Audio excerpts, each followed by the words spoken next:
At ako po yung tagapagbalita, kapatid J. Miguel Mendoza. Huwag niyo pong kalimutan i-share like ang DZRD 981 Top News, SMNA News North Luzon at SMNA Radio News Channel. Para sa unang detalye ng ating mga balitang regional ngayong umaga. Minmali Mayor Pete Merera binati ang tatlong grupo na kabilang sa mga nanguna sa Outstanding Public School Teachers sa Pangasinan. Ang detalye ng balitang yan mula kay Kaparilet Brigera. Kaparilet.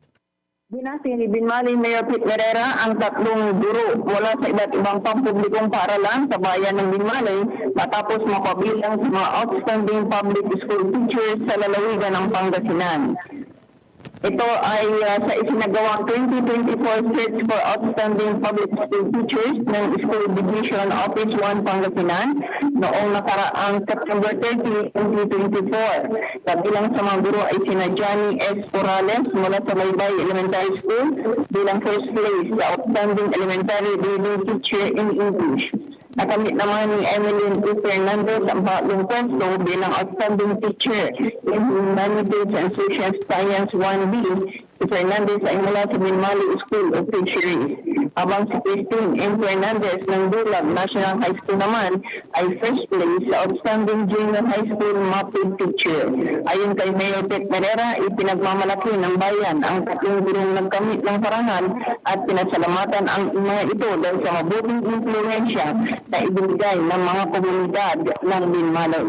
Samantala ngayong araw, gaganapin ang Senior Citizen Month Celebration na pinangunahan ni Mayor Pete Merera na may temang Senior Citizens Building the Nation, Inspiring Generation, nagaganapin sa Evacuation Center. Inaasahan din ang pagdating ng mga pangunahing sandamal at iba't ibang bisita.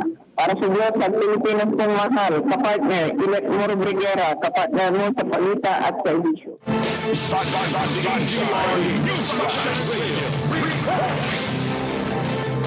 Dagdag pambalita, Bono Party List kasamang namahagi ng Sustainable Livelihood Program para sa Farmers Association ng Balungaw. Ang detalye sa pagbabalik ni Kaparilet Brigera. Kaparilet.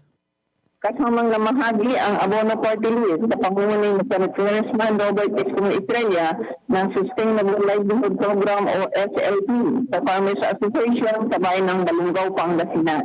Lubos na nagpasalamat si Atty. Julius Cesar Peralta ng Balungaw dahil naging mapalad ang mga kababayan ng magsasaka na naging beneficiaries ng programa ng DSWD. Kasama sa pamamahagi ng SLP ang National President ng Abono Party List na si Councilor Onyok Onya.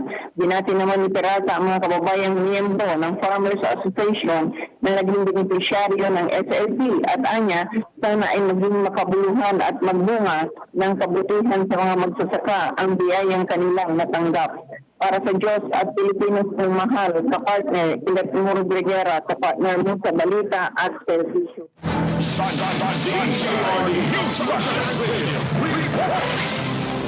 Samantala, tamang pag-uulat ng mga kaso ng pagpapatiwakal isinagawa ng DOH si HD1 sa La Union. Ang detalye ng balitang yan mula kay kapartner Vic Tahod. Kapartner. Yes, good morning sa ating mga listeners. Dahil sa maaaring masamang epekto o weather effect na maidudulot ng maling pag-uulat ng suicide sa publiko, nagsagawa ang DOH Center for Health Development 1 ng pagsasanay hinggil sa responsable at ethical reporting ng suicide. Ang orientation ay sinagawa sa Belia Vista, Nagilian, La Union, kung saan formal na binuksan ni DOH HD1 Family Health Cluster Head Dr. Justin Clyde Gubatan ang nasabing programa.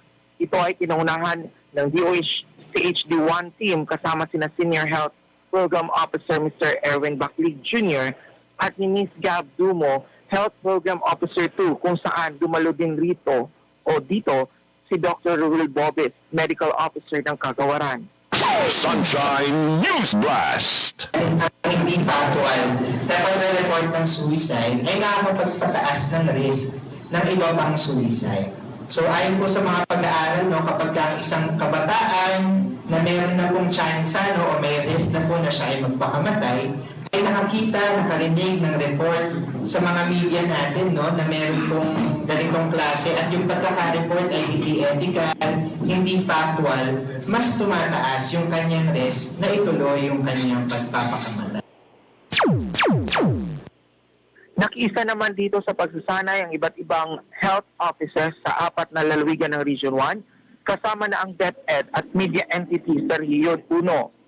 Ayon naman sa isang resource person na isang psychologist at eksperto na si Myra Dahid, ang media ay may malaking papel na ginagampanan upang mapigilan ang pagdami ng kaso ng pagpapatiwakal.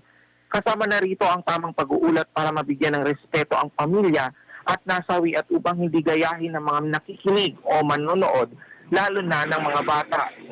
Pinalakay din ni Ma'am Jumara Chan, isang communications professor at information officer ng DOH-HD1, kung paano mas maging responsableng media at kung paano gawin ang tamang paraan ng pagbabalita ng suicide. Sunshine News Blast. We just have to affirm it and maybe improve pa yung ating mga ginagawang practices sa ating trabaho. Now, tatanungin ngayon ni agency at ni LGU, paano kami makaka-relate dito? So since we are, especially for the LGUs, no, na nag-i-implement din ng ating programa on suicide, dito, mas makikita natin kung paano natin i-coordinate sa media. Hindi natin minamind frame or hindi natin piniframe yung particular information. Pero pinapaalam natin at i-coordinate natin based on our policies kung paano lalabas dapat ang mga artikulo patungkol sa mga suicide-related content. Mas mainam din na lagyan ng mga non-suicidal alternatives upang hindi na ituloy ang pagpapatiwakal ng isang tao. Ito ay tinatawag na Papageno effect. Lumahok rin sa pagsasanay ang mga representanteng doktor mula sa Ilocos Training and Regional Medical Center at Conrado Estrella Regional Medical and Trauma Center at iba pa.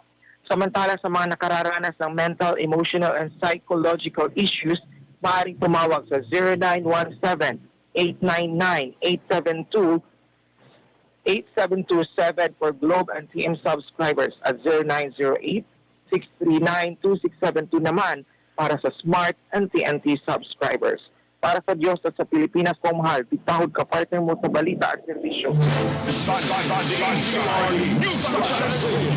Sa iba pang mga balita, 24 na individual, karamihan ay bata na walang birth records. Sabi ka na libreng kopya ng birth certificate or leave of birth. Ang detalye ng balitang yan mula kay Kapar Lerna Hernandez. Kuya Lerna.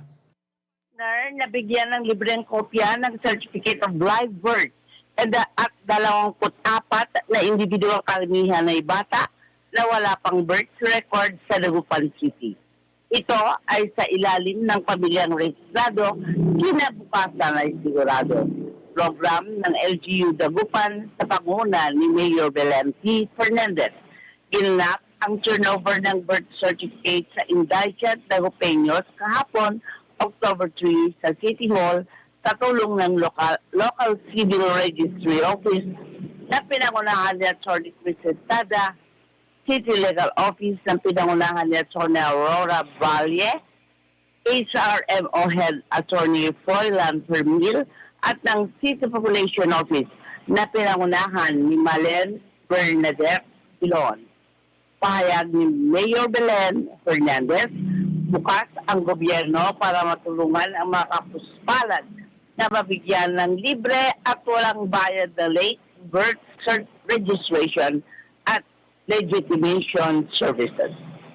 Para sa Diyos at Pilipinas kung mahal, Lerna Hernandez, kapartner mo sa balita at service.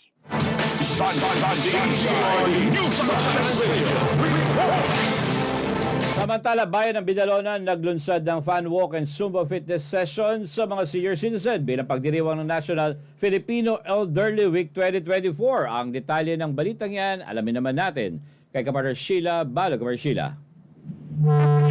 Napalilibang na makita mga senior citizen na aktibong lumahok may ginagawang fan walk and Zumba fitness session sa bayan ng Bidalonan. Ito ay sa pagdiriwang ng National Filipino Elderly Week 2024 na simula nito October 1 at magtatapos naman sa October 7. Ang programa ay sinuportahan ni Mayor Ramon Ronald Vico IV, Vice Mayor Brian Louie R. Balangi, Municipal Administrator Manny Luis Jr. at Councilor Arturo Romoa.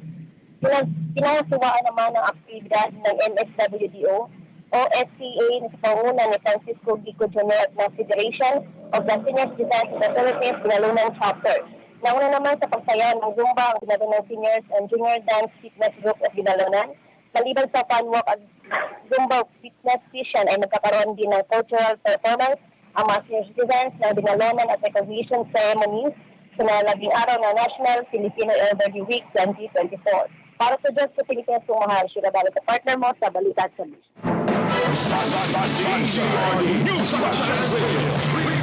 COC filing sa Region 1 para sa 2025.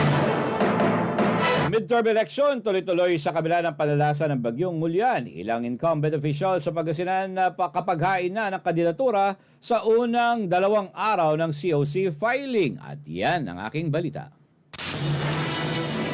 Sa unang araw ng COC filing dito sa Lawigan ng Pangasinan ay hindi nagpapigil ang ilan sa mga aspirant para sa 2025 midterm elections sa masamang panahon dulot ng Bagyong Julian.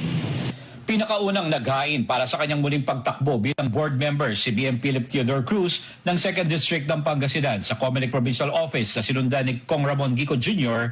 para sa reeleksyon bilang kongresista ng 5th District. Dumating din kasama ni Gico Jr. ang mga kalyado nito na kapwa ay tatakbo sa pagka-board member. Sa ikalawang araw ng COC filing ay naghain ng pagkakandidatura sa Comelec Pangasinan si Governor Ramon Gico III kasama si Vice Governor Mark Lambino at Governor Ramon Gico III kasama si Vice Governor Mark Lambino at ilang mga board members na kasama sa kanilang team. Tatakbo si Gico III sa ilalim ng Nationalista People's Coalition habang si Lambino ay sa ilalim ng Lakas CMD. Sa araw ding iyon ay naghain na rin ang kanyang COC's incumbent 1st District Congressman Arthur Celeste Sr. para sa kanyang ikalawang termino. Kasabay rin ang nagsumite sa COC si 1st District Board Member Apple Bacay at Nong Contilera na parehong tatakbo muli sa pagka-board member. Nais ng tutukan ni Kong Art Celeste ang mga programa sa social services at infra projects sa kanyang distrito. Aside from legislation, di ba, ang trabaho ng congressman is to look for projects na pwede niyang iuwi sa distrito niya. So, we have social services, we have infra, at yun ang tinututukan natin ngayon, yung infra and social services. Kasi I think yun ang kailangan ng ating mga mamamayan. Especially ngayon at ang hirap ng buhay sa atin. Mahalaga rin para kay Celeste ang pagkakaroon ng paliparan sa lalawigan ng Pangasinan. Kaya naman ay tutukan din ito ang matagal nang nakabinbing proyekto ng paliparan sa probinsya. Naghain din ng COC ang kapatid ni Celeste Sr. na si Jesus Boying Celeste sa kanyang pagbabalik bilang mayor ng Bulinaw, Pangasinan. Samantala, naging mapayapa naman ang paghain ng Certificate of Candidacy sa unang mga araw dito sa lalawigan ng Pangasinan. Ayon kay Commission of Election Pangasinan Supervisor Attorney Eric Oganisa. Siguro sa 8, kung doon nga yung sinasabi nila na pamahin na maswerte yung numerong 8, nasa kanila pa rin yun, pero ready pa naman kami kahit ilan yung dumating sa last day. Base sa kanyang karanasan, hindi niya masasabi kung anong eksaktong araw maraming maghahain ng COC. Pero maaaring ito ay mangyari sa October 8 dahil sa pamahiin na ito ay lucky number. Hindi naman sila nagpumilit na pumasok lahat dito sa opisina. Alam nila kung saan sila lumugar at yung mga immediate family members lang nung aspirants yung pumasok, staff nila na nag-capture sa proceedings. Yung media nandito na limit yung kanilang pagpasok. Kaya hindi naman naging problema yung pagpare-receive kanina, hindi naging crowded dito sa loob. Maayos ang pag-receive natin. Disiplinado naman yung mga aspirants natin at mga supporters. Sa adaman ni Comelec Region 1 Assistant Director Attorney Reddy Balarbar, umabot sa mahigit 12,000 ang umahabot sa last day ng voters registration sa lalawigan ng Pangasinan noong September 30 sa kabila ng masamang panahon dulot ng Bagyong Julian. Yung last day ng registration natin ay nakapagtala tayo ng 12,000 plus na mga humabol para makapagparehistro.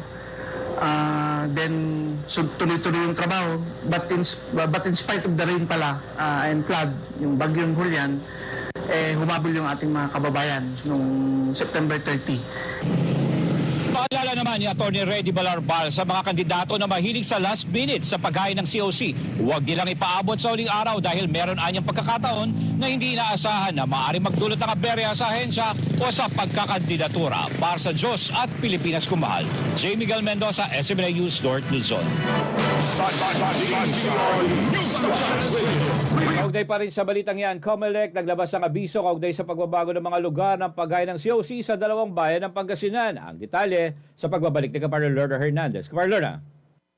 Inilabas ng Commission on Election o COMELEC dito kaugnay sa mga bagong lugar na paghain ng Certificate of Candidacy o COC at Certificate of Nomination and Acceptance o CONA para sa 2025 National Local Elections sa lalawigan ng Pangasinan. Kabilang sa mga bayan na may pagbabago sa mga venue ng paghahain ng COC at CONA, ang bayan ng Bayambang mula sa OEO Bayambang, ito ay ililipat sa Balon Bayambang Event Center Zone 2 Poblacion. Mula naman sa OEO San Quintin, inililipat ang COC at CONA Farming Venue second floor Biga Building Conference Room Poblacion Zone 1. Pinayagan ang paglipat ng COC at CONA venue dahil sa mga alalahaning seguridad ng aspirante at empleyado ng COMELEC kabilang ang limitadong espasyo ng opisina o sa iba pang mga batayan na maaaring maaakuban ng COMELEC. Para sa Diyos at Pilipinas kong mahal, Lord Hernandez, kapatner mo sa balita at service. Para sa uling detalye ng ating balita regional, paglangoy sa Palar Beach, bukas na muli. Paglangoy naman sa Bulinaw Falls, patuloy pang ipinagbabawal. Ang detalye naman ng balitang iyan mula kay Kaparbian Bergabilla. Kaparbian.